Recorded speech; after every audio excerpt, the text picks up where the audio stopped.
അപ്പോസ്തലന്മാരുടെ പ്രവർത്തനങ്ങൾ 2-ാം അധ്യായം.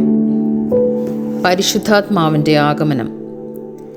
പന്തക്കുസ്ത ദിനം സമാഗതമായപ്പോൾ അവരെല്ലാവരും ഒരുമിച്ച് കൂടിയിരിക്കുകയായിരുന്നു. കൊടുങ്കാറ്റടിക്കുന്നത് പോലുള്ളൊരു ശബ്ദം പെട്ടെന്ന് ആകാശത്തു നിന്ന് ഉണ്ടായി. അത് അവർ സമ്മേളിച്ചിരുന്ന വീട് മുഴുവൻ നിറഞ്ഞു. അഗ്നിജ്വാലകൾ പോലുള്ള നാവുകൾ തങ്ങൾ ഓരോരുത്തരുടെയും മേൽ വന്നു നിൽക്കുന്നതായി അവർ കണ്ടു. അവരെല്ലാവരും പരിശുദ്ധാത്മാവിനാൽ നിറഞ്ഞു. ആത്മാവ് കൊടുത്ത ഭാഷാവരം അനുസരിച്ച് അവർ വിവിധ ഭാഷകളിൽ സംസാരിക്കാൻ തുടങ്ങി. ആകാശത്തിന് കീഴിലുള്ള സകല ജനപദങ്ങളിൽ നിന്നു വന്ന ഭക്തരായ യഹൂദർ ജെറൂസലേമിലുണ്ടായിരുന്നു. ആരവമുണ്ടായപ്പോൾ ജനം ഒരുമിച്ച് കൂടുകയും തങ്ങൾ ഓരോരുത്തരുടെയും ഭാഷകളിൽ അപ്പോസ്തലന്മാർ സംസാരിക്കുന്നത് കേട്ട് അത്ഭുതപ്പെടുകയും ചെയ്തു. അവർ വിസ്മയഭരിതരായി പറഞ്ഞു, ഈ സംസാരിക്കുന്നവരെല്ലാം ഗലീലിയരല്ലേ? നാം എല്ലാവരും താന്താങ്ങളുടെ മാതൃഭാഷയിൽ ശ്രവിക്കുന്നത് എങ്ങനെ? പാർത്തിയക്കാരും മേദിയക്കാരും എലാമ്യക്കാരും മെസ്സപ്പൊട്ടേമിയൻ നിവാസികളും യൂദയിലും കപ്പദോക്കിയായിലും പോന്തസിലും ഏഷ്യയിലും താമസിക്കുന്നവരും ഫ്രീജിയായിലും പാംഫീലിയായിലും ഈജിപ്തിലും കിറേനയുടെ ലിബിയ പ്രദേശങ്ങളിലും നിവസിക്കുന്നവരും റോമായിൽ നിന്നുള്ള സന്ദർശകരും യഹൂദരും യഹൂദ മതം സ്വീകരിച്ചവരും ക്രേത്യരും അറേബ്യരും ആയ നാമെല്ലാം ദൈവത്തിൻ്റെ അത്ഭുത പ്രവൃത്തികൾ അവർ വിവരിക്കുന്നത് നമ്മുടെ മാതൃഭാഷകളിൽ കേൾക്കുന്നല്ലോ. ഇതിൻ്റെ എല്ലാം അർത്ഥമെന്ത് എന്ന് പരസ്പരം ചോദിച്ചുകൊണ്ട് എല്ലാവരും വിസ്മയിക്കുകയും പരിഭ്രമിക്കുകയും ചെയ്തു. എന്നാൽ മറ്റു ചിലർ പരിഹസിച്ചു പറഞ്ഞു, പുതുവീഞ്ഞ് കുടിച്ച് അവർക്ക് ലഹരി പിടിച്ചിരിക്കുകയാണ്. പത്രോസിൻ്റെ പ്രസംഗം. എന്നാൽ പത്രോസ് മറ്റു 11 പേരോടൊപ്പം എഴുന്നേറ്റ് നിന്ന് ഉച്ചസ്വരത്തിൽ അവരോട് പറഞ്ഞു, യഹൂദ ജനങ്ങളെ, ജെറൂസലേമിൽ വസിക്കുന്നവരെ, ഇത് മനസ്സിലാക്കുവിൻ. എൻ്റെ വാക്കുകൾ ശ്രദ്ധിക്കുവിൻ. നിങ്ങൾ വിചാരിക്കുന്നത് പോലെ ഇവർ ലഹരി പിടിച്ചവരല്ല. കാരണം ഇപ്പോൾ ദിവസത്തിൻ്റെ 3-ാം മണിക്കൂറേ ആയിട്ടുള്ളൂ.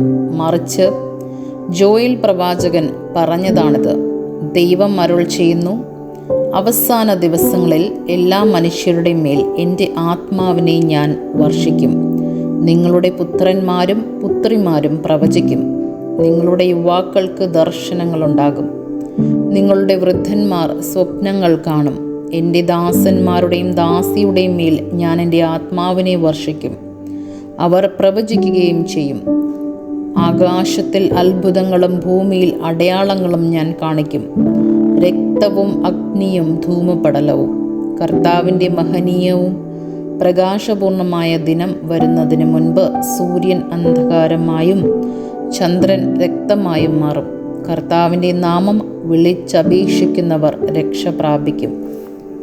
ഇസ്രായേൽ ജനങ്ങളെ, ഈ വാക്കുകൾ കേൾക്കുവിൻ. നിങ്ങൾക്കറിയാവുന്നതുപോലെ ദൈവം നസ്രായനായ യേശുവിനെ താൻ അവൻ വഴി നിങ്ങളുടെ ഇടയിൽ പ്രവർത്തിച്ച മഹത്തായ കാര്യങ്ങൾ കൊണ്ടും തൻ്റെ അത്ഭുത കൃത്യങ്ങളും അടയാളങ്ങൾ കൊണ്ടും നിങ്ങൾക്ക് സാക്ഷ്യപ്പെടുത്തി ഇരിക്കുന്നു. അവൻ ദൈവത്തിൻ്റെ നിശ്ചിത പദ്ധതിയും പൂർവ്വജ്ഞാനവും അനുസരിച്ച് നിങ്ങളുടെ കൈകളിൽ ഏൽപ്പിക്കപ്പെട്ടു. അധർമ്മികളുടെ കൈകളാൽ അവനെ നിങ്ങൾ കുരിശിൽ തറച്ചു കൊന്നു. എന്നാൽ ദൈവം അവനെ മൃത്യുപാശത്തിന് വിമുക്തനാക്കി ഉയർപ്പിച്ചു. കാരണം അവൻ മരണത്തിൻ്റെ പിടിയിൽ കഴിയുക അസാധ്യമായിരുന്നു. ദാവീദ് അവനെക്കുറിച്ച് പറഞ്ഞിരിക്കുന്നു, ഞാൻ കർത്താവിനെ എപ്പോഴും കൺമുൻപിൽ ദർശിച്ചിരുന്നു. ഞാൻ പതറിപ്പോകാതിരിക്കാൻ അവിടുന്ന് എൻ്റെ വലത്തുവശത്തുണ്ട്. എൻ്റെ ഹൃദയം സന്തോഷിച്ചു, എൻ്റെ നാവ് സ്തോത്രമാലപിച്ചു. എൻ്റെ ശരീരം പ്രത്യാശയിൽ നിവസിക്കും. എന്തെന്നാൽ എൻ്റെ ആത്മാവിനെ അവിടുന്ന് പാതാളത്തിൽ ഉപേക്ഷിക്കുകയില്ല. അവിടുത്തെ പരിശുദ്ധൻ ജീർണിക്കാൻ അവിടുന്ന് അനുവദിക്കുകയുമില്ല. ജീവൻ്റെ വഴികൾ അവിടുന്ന് എനിക്ക് കാണിച്ചു തന്നു. തൻ്റെ സാന്നിധ്യത്താൽ അവിടുന്ന് എന്നെ സന്തോഷഭരിതനാക്കും. സഹോദരരെ, ഗോത്രപിതാവായ ദാവീദിനെക്കുറിച്ച് നിങ്ങളോട് ഞാൻ വ്യക്തമായി പറഞ്ഞുകൊള്ളട്ടെ. അവൻ മരിക്കുകയും സംസ്കരിക്കപ്പെടുകയും ചെയ്തു. അവൻ്റെ ശവകുടീരം ഇന്നും നമ്മുടെ ഇടയിൽ ഉണ്ടല്ലോ. അവൻ പ്രവാചകനായിരുന്നു. തൻ്റെ അനന്തരഗാമികളിൽ ഒരാളെ തൻ്റെ സിംഹാസനത്തിൽ ഉപവിഷ്ടനാക്കും എന്ന് ദൈവം അവനോട് ചെയ്ത ശപഥം അവൻ അറിയുകയും ചെയ്തിരുന്നു. അതുകൊണ്ടാണ് അവൻ പാതാളത്തിൽ ഉപേക്ഷിക്കപ്പെട്ടില്ല, അവൻ്റെ ശരീരം ജീർണിക്കാൻ ഇടയായതുമില്ല എന്ന് ക്രിസ്തുവിൻ്റെ പുനരുത്ഥാനത്തെ മുൻകൂട്ടി ദർശിച്ചുകൊണ്ട് അവൻ പറഞ്ഞത്. ആ യേശുവിനെ ദൈവം ഉയർപ്പിച്ചു. ഞങ്ങളെല്ലാവരും അതിന് സാക്ഷികളാണ്. ദൈവത്തിൻ്റെ വലതുഭാഗത്തേക്ക് ഉയർത്തപ്പെടുകയും പിതാവിൽ നിന്നും പരിശുദ്ധാത്മാവിൻ്റെ വാഗ്ദാനം സ്വീകരിക്കുകയും ചെയ്ത അവൻ ഈ ആത്മാവിനെ വർഷിച്ചിരിക്കുന്നു. അതാണ് നിങ്ങളിപ്പോൾ കാണുകയും കേൾക്കുകയും ചെയ്യുന്നത്. ദാവീദ് സ്വർഗത്തിലേക്ക് ആരോഹണം ചെയ്തില്ല, എങ്കിലും അവൻ പറയുന്നു, കർത്താവ് എൻ്റെ കർത്താവിനോട് പറഞ്ഞു, ഞാൻ നിൻ്റെ ശത്രുക്കളെ നിൻ്റെ പാദപീഠമാക്കുവോളം നീ എൻ്റെ വലതുഭാഗത്ത് ഉപവിഷ്ടനാവുക.